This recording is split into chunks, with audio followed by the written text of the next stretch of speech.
맨 전통적인 유교 가정에서는 그리고 명문과 가정일수록 조상 제사에 정성을 들였습니다. 저는 유교 가문에서 태어나서 어린 시절부터 돌아가신 어르신들 제삿날이 되면은 대가족이 모였습니다. 또 추석 전날, 구정 전날 할아버지 댁에 가면 항상 음식이 풍성하였습니다. 근데 제사가 밤 12시에 시작이 되거든요. 그래서 졸리는 잠을 참고 제사에 참여를 하는데, 왜냐하면 제사가 끝나면 각종 진귀한 음식들을 먹을 수 있었기 때문입니다.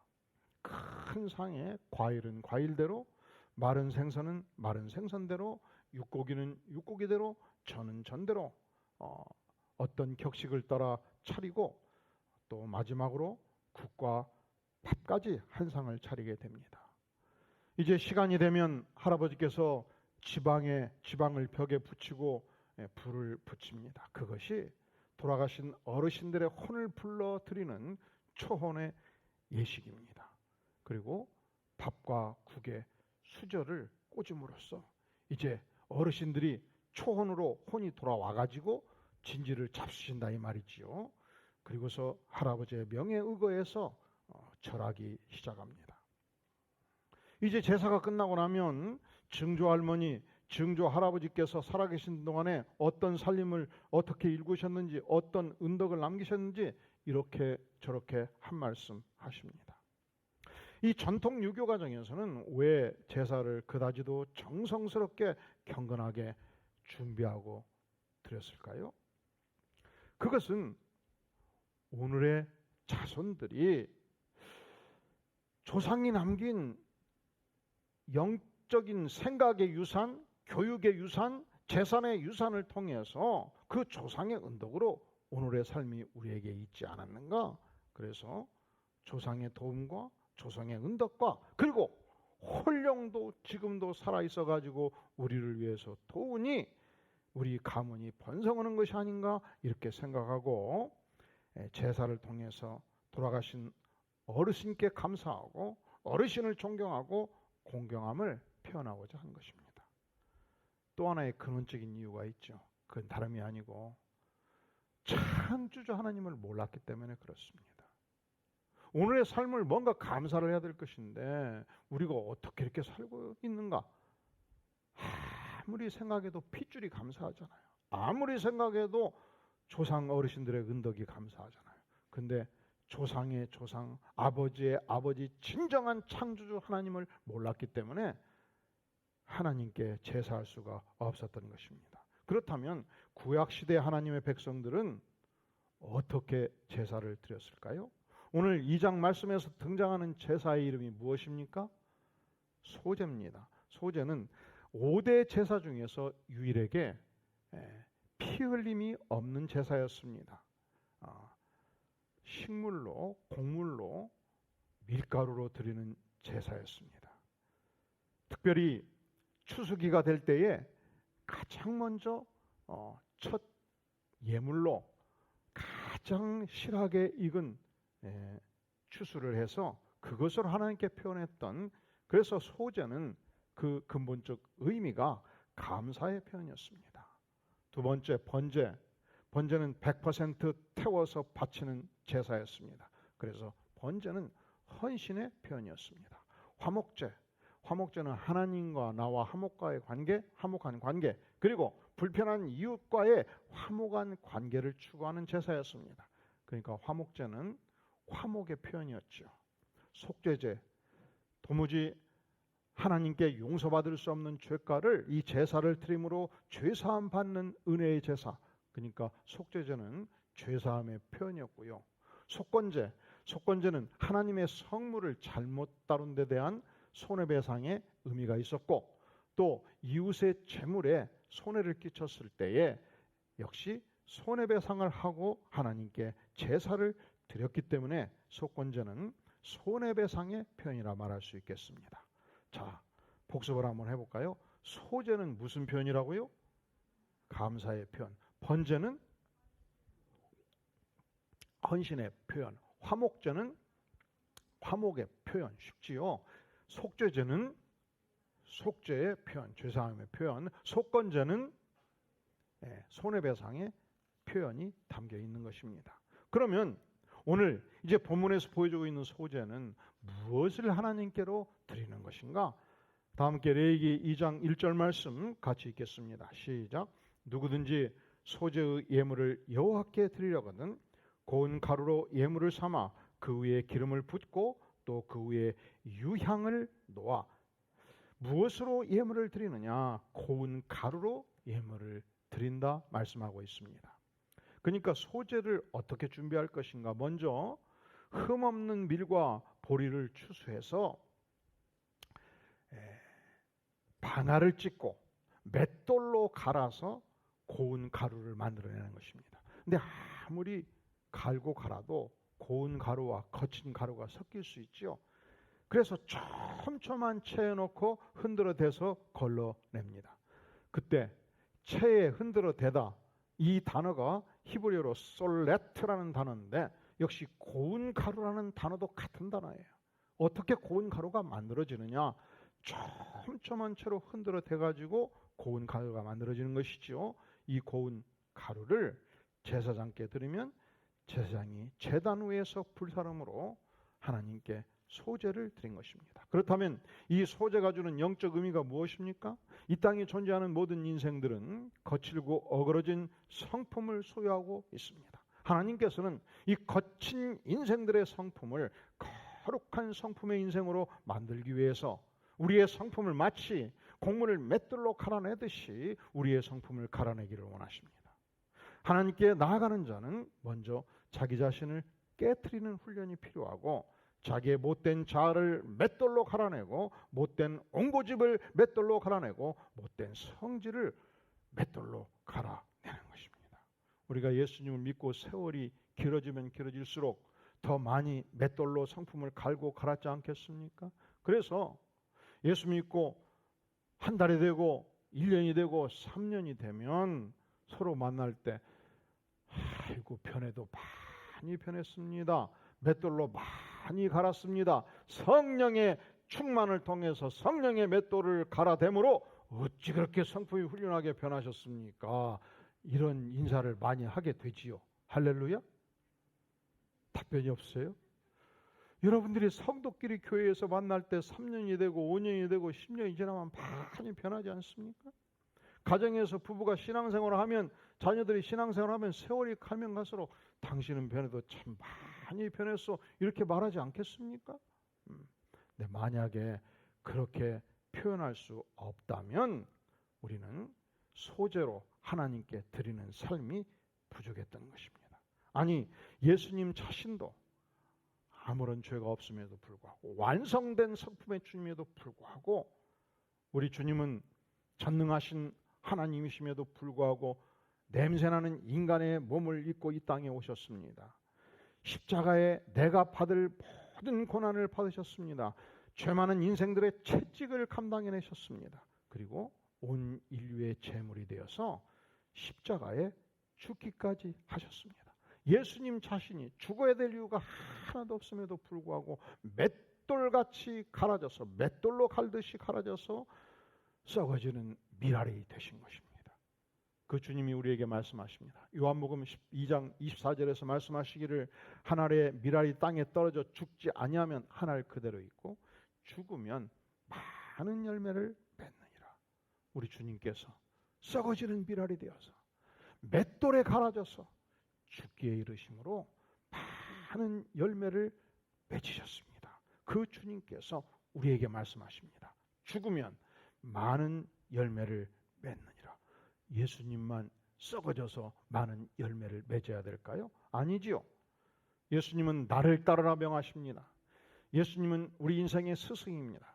우리는 예수 그리스도의 제자입니다. 그래서 예수님을 따르는 우리가 마치 썩어지는 밀알이 되듯이 썩어져서 갈아져서 많은 열매를 맺기를 주께서 기대하십니다. 소제가 보여주는 첫 번째 영적인 의미, 그것은 고운 가루로 우리가 깨어져서 썩은 미랄이 되어서 하나님께 드려지는 것입니다. 두 번째, 소제는 무엇으로 드리는 것입니까? 1장 2절에 보면 하반절 고운 가루로 예물을 삼아 그 위에 무엇을 붓고 기름을 붓고 그 위에 무엇을 놓아? 유향을 놓아 기름과 유향을 부을 것을 말씀합니다.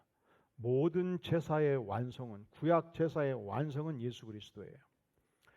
예수 그리스도가 단번에 십자가에 들어짐으로 완전히 역사적 제사는 완성이 되었습니다. 그러니까 반대로 모든 제사는 예수님의 십자가의 그림자입니다. 여기서 소제에서 기름을 드리는 것은, 성경에서 기름은 성령을 상징합니다. 예수님은 일생 동안 성령의 기름 부음을 받고 사셨습니다. 예수님은 태어날 때 어떻게 탄생합니까? 예수님은 어떻게 잉태되었습니까? 성령으로 잉태되셨습니다. 예수님이 공생애를 시작할 때 요단강에서 세례를 받으십니다. 그때 하늘문이 열리며 성령이 예수님께 충만히 임하셨습니다. 우리 예수님께서 갈릴리 회당에서 첫 번째 설교를 하실 때 이사야서를 봉독합니다. 성령의 임재를 선포합니다. 누가복음 4장 17절에서 주의 성령이 내가 임했으니 이는 가난한 자에게 복음을 전하게 하시려고 내게 기름을 부으시고, 이게 어떤 기름입니까? 성령의 기름을 부으셨다 말씀합니다. 성령의 기름이 예수님께 부어지심으로 말미암아 예수님을 통해서 포로된 자에게 자유가 선포되었습니다. 눈먼 자에게 다시 보게 함을 전파하셨습니다. 눌린 자를 자유롭게 하셨습니다. 주의 은혜의 해를 선포하신 것입니다. 예수님은 탄생부터 승천까지 성령의 기름 부음을 통해서 성령의 충만한 삶을 사셨습니다. 또한 소제에서 유향을 드림은, 성경 전편에서 유향은 기도를 상징합니다. 예수님은 전생애가 기도로 점철된 생애였습니다. 예수님이 공생애를 시작할 때 며칠 동안 금식 기도에 집중하시죠? 무려 40일을 금식 기도하십니다.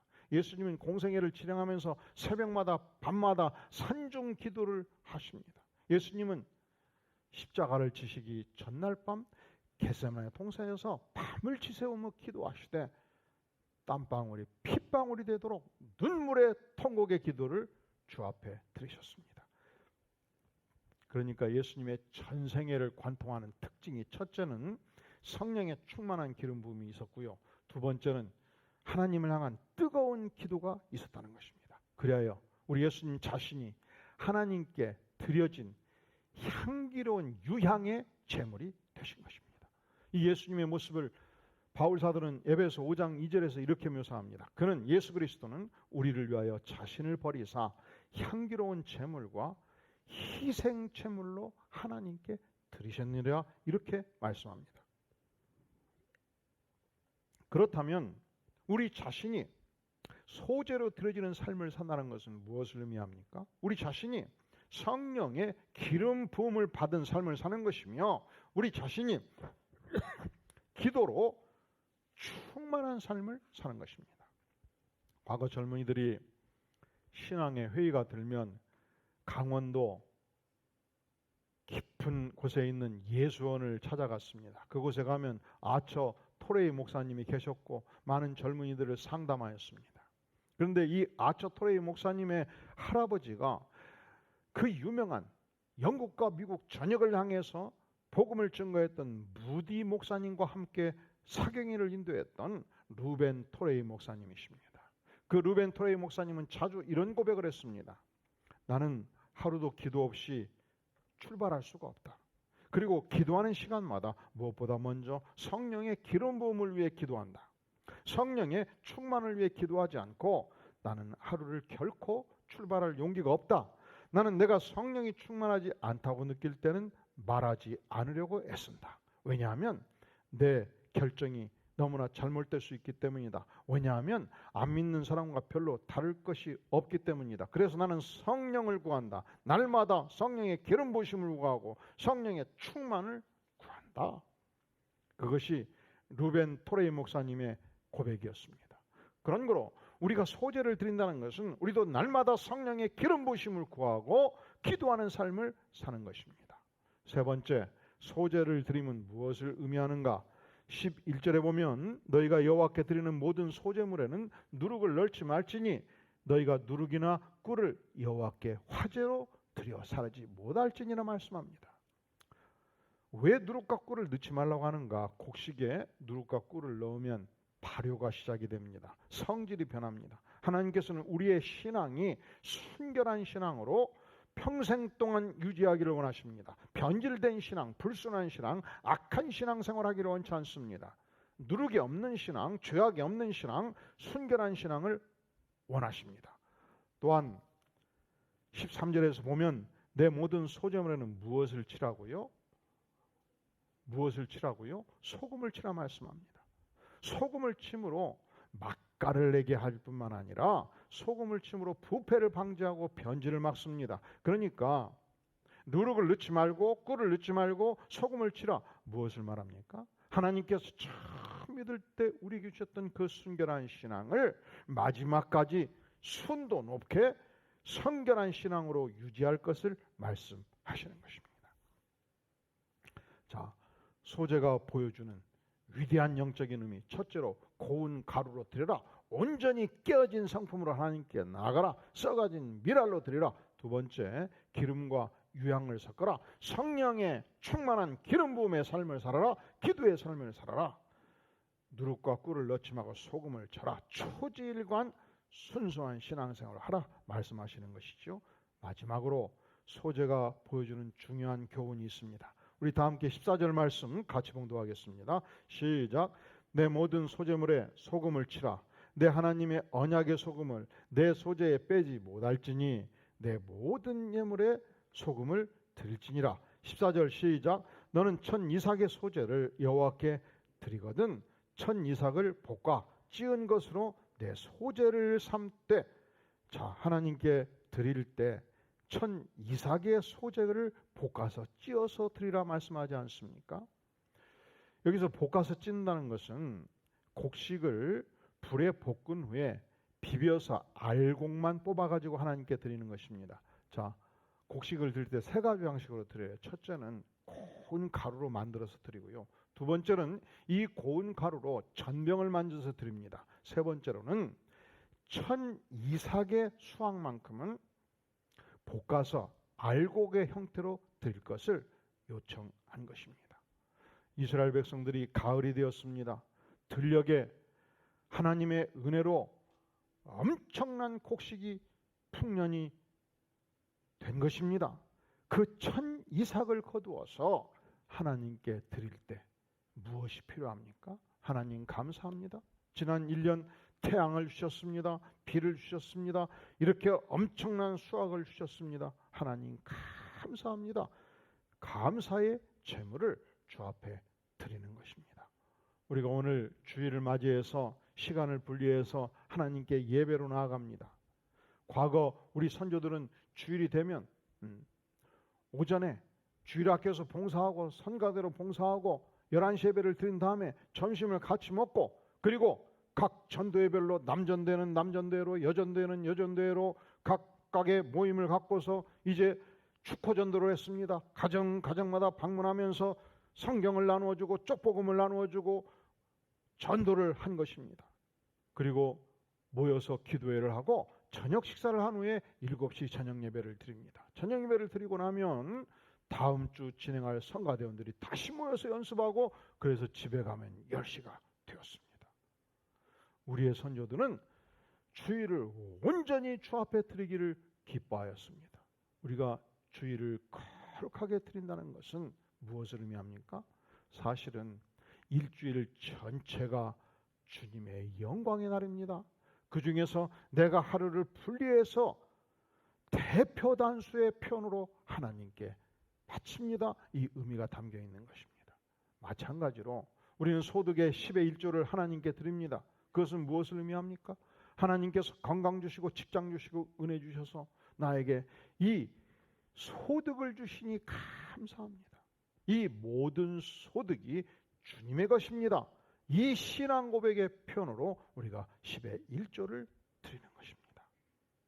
제가 서두에서 우리나라의 어르신들이 유교 신봉자들이 제사를 드리는 이유가 무엇인가 물었습니다. 그것은 오늘의 후손들에게 생명의 축복이 오고 가문의 축복이 오고 재물의 축복이 온 것이 아무리 생각해서 조상님들의 은덕이라고 생각하고 그것을 감사하기 위해서 드린다 말씀드렸습니다. 그런데 왜 하나님께 감사하지 못하는 거죠? 근원적으로 창조주 하나님을 아무도 가르치지 않았기 때문에 우리는 다릅니다. 우리는 누굽니까? 여호와 하나님 창조주 하나님, 그분이 천지를 창조하시고 우리의 인생들을 창조했다고 믿습니다. 그의 아들 예수 그리스도께서 내 인생의 모든 죄가를 용서하기 위해서 십자가에 피 흘려 죽으심으로 구세주로 오신 것을 믿습니다. 믿을 때 성령 하나님이 임하셔서 일마다 때마다 나를 위해서 기도하시고 내 삶을 주권적으로 인도하심을 믿습니다. 이 신앙 고백 속에서 우리가 소재로 나아간다는 것은 무엇을 말하는가? 그 시대, 구약시대 하나님께서 지난 1년간 추수의 열매, 이 엄청난 곡식의 열매를 주시니 너무너무 감사합니다. 감사의 표현으로 주 앞에 나아가는 것입니다. 그러니까 신약시대 우리가 오늘 살면서 소재로 나아간다는 것은 날마다 하나님 앞에서 감사의 기도로, 감사의 예물로, 감사의 은혜를 가지고 하나님의 보좌 앞에 나아가는 삶을 사는 것입니다. 우리가 예수를 믿어도 신앙의 형태가 여러 가지입니다. 어떤 작가가 그런 표현을 했어요. 첫째로 자라목 신앙. 자라는 햇빛이 따뜻하고 먹을 것이 보이면 목을 쑥 내밀고 천하를 다니면서 즐깁니다. 그런데 비바람이 몰아치고 적이 공격하면 머리를 쑥 집어넣고 땅속으로 들어가 버립니다. 환경이 좋고 유익한 상황이 되면 열심히 교회에 나와서 신앙생활을 합니다. 그런데 손해가 나고 희생이 요구되면 쑥 들어가서 신앙을 스톱해 버립니다. 이런 신앙을 무슨 신앙이라고 한다고요? 무슨 신앙? 자라목 신앙, 구경꾼 신앙. 목적 없이 걷다가 뭔 재미있는 일이 있으면 멈춥니다. 서커스단이 있으면 들어갑니다. 박장대소 합니다. 근데 하나도 재미가 없네. 그러면 신앙생활도 버리고 교회를 떠나버립니다. 자, 이런 신앙생활이 무슨 신앙생활? 무슨 신앙생활? 자라목 신앙생활. 때까오 신앙생활. 꽉꽉꽉꽉. 모든 것이 불평스럽고 힘들어요. 하늘을 향해서 꽉꽉꽉꽉, 땅을 향해서 꽉꽉꽉꽉. 시끄럽다고 사람이 돌팔매를 하면 우리에 들어가 숨어버립니다. 이 때까오 신앙은 불평불만 신앙생활. 어디를 가나 꽉꽉꽉꽉 꽉꽉꽉꽉. 그리고 꽹과리 신앙생활. 꽹과리 신앙생활은 뭐냐? 말이 청산유수예요. 모르는 것이 없어요. 신앙생활도 잘 알아요. 하나님도 잘 알고 성경도 잘 알아요. 잘 가르치기도 하고. 근데 절대로 본인은 말에 따라 행동하지 않습니다. 그러니까 시끄럽지요. 그러니까 그런 신앙생활을, 어떤 신앙생활을 한다고요? 꽹과리 신앙생활. 깡꼬라깡깡깡깡깡 시끄럽단 말이죠. 이렇게 표현하면 밤새요. 공작새 신앙생활, 계산기 신앙생활 밤샌다고. 그런데 우리 하나님의 백성들은 소재의 신앙생활이 필요합니다. 땡큐 신앙생활이 필요합니다. 언제든지 감사하는 신앙생활이 필요합니다. 언제든지 감사의 조건을 찾는 것입니다. 아무리 어려운 상황에 처한다 할지라도 그 속에서 역사하시는 하나님의 손길을 발견하고 하나님의 섭리를 발견하고 하나님의 은혜를 깨닫고 하나님의 인도하심을 구합니다.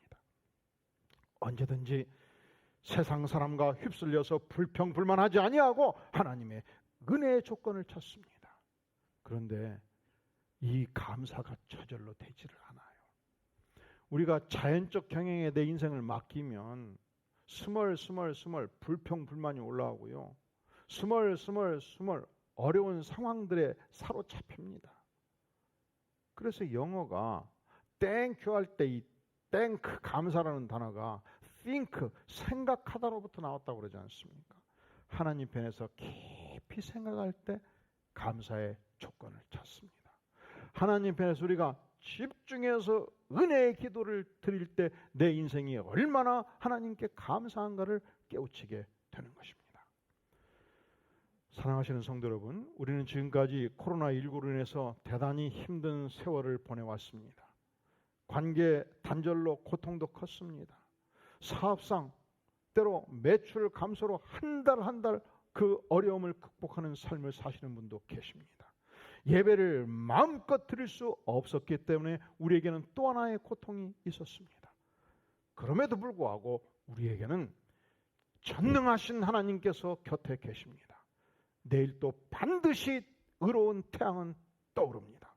우리에게는 내 인생의 모든 죄가를 안고 죽으시는 사랑하시는 예수님께서 계십니다. 눈동자같이 우리를 바라보시고 우리를 위해서 기도하시며 우리를 인도하시는 성령님이 계십니다. 우리에게는 더 이상 슬픔도 해함도 질병도 없는 영광의 천국, 영원한 본향이 주어져 있습니다. 자, 그렇다면 오늘의 시대를 살면서 이번 한 주 동안에 매사에 날마다 순간마다 감사의 소재를 드리는 축복의 한 주 될 수 있기를 주의 이름으로 축원합니다. 다 함께 머리 숙여 기도합니다. 영광의 주님, 그렇습니다. 우리가 날마다 감사의 소재를 드리기를 원합니다. 순결한 신앙을 보존하기를 원합니다. 날마다 우리의 악한 성품이 깨어져서 고운 가루로 하나님께 드려지기를 구합니다. 성령 하나님, 이번 한 주 감사 충만한 소재의 한 주 되게 하여 주시옵소서. 예수님의 이름으로 간절히 기도하옵나이다. 아멘.